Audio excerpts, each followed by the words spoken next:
Hey, what's up guys? It's Pedro here from noobcoder.com, and in this tutorial we're going to be talking about the push and pop methods for arrays. So in the previous tutorial we knew that we could declare an array and basically initialize it with data. So I could do something like this. I could say data, and then I could say 1, 2, 3, 4.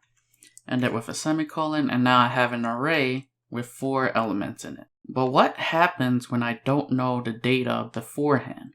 So let's say I don't know that my values are going to be 1, 2, 3, and 4. So I'm just going to delete that. And what we get is basically a variable that's assigned an empty array. So what I could do here is I could say data dot push, and I could push a value onto my array. So I could say 1. Now what the push method does is it actually adds the element to the back of the array, and it also returns the length. So for example, if I was to push 1 onto this array, I should get a value of 1 back.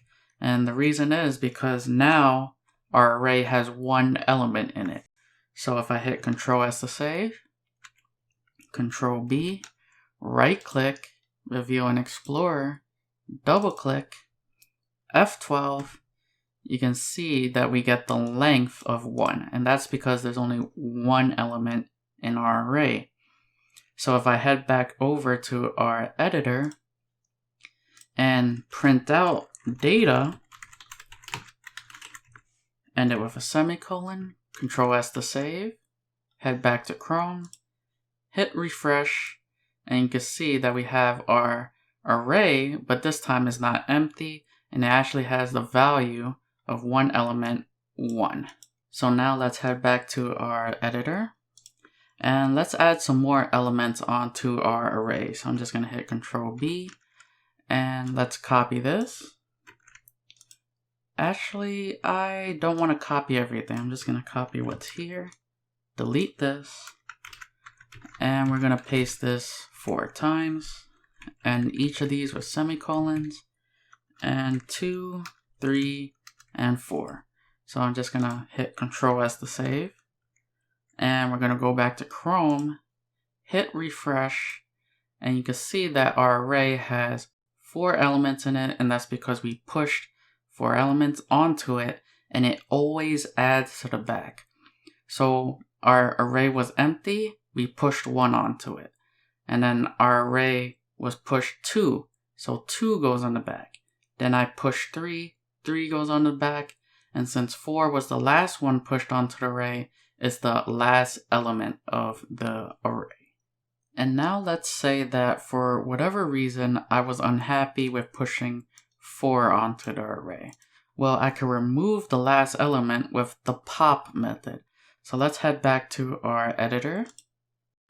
And let's go here, and I'm just going to say data.pop.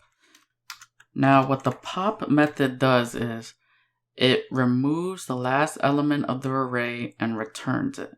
So right here, when I call pop, this pop method should return the value of 4, and it should also remove 4 from the array. So if I print this out, we should get 4 printed out. And here we're going to print out what the array looks like after we pop an element off of it. So let's head back to Chrome, hit refresh, and you can see that 4 is getting popped from the array. So remove 4 from the array and then return it. And then that's where we get this print statement. And now our array looks like this. So we had the values 1, 2, 3. 4 is no longer in the array because we popped it off. Now let's go back to our editor and let's try popping something else off. So if I say data.pop one more time, obviously data.pop is going to remove 3. So 3 is going to get returned when I pop this. So let's print this out. And let's print the updated array. Control S to save. Head over back to Chrome. Hit refresh. And you can see once again, when I pop an element off the array, remove the last element, so 3 is the last element, and then return it. And now we have a newly updated array with 1 and 2.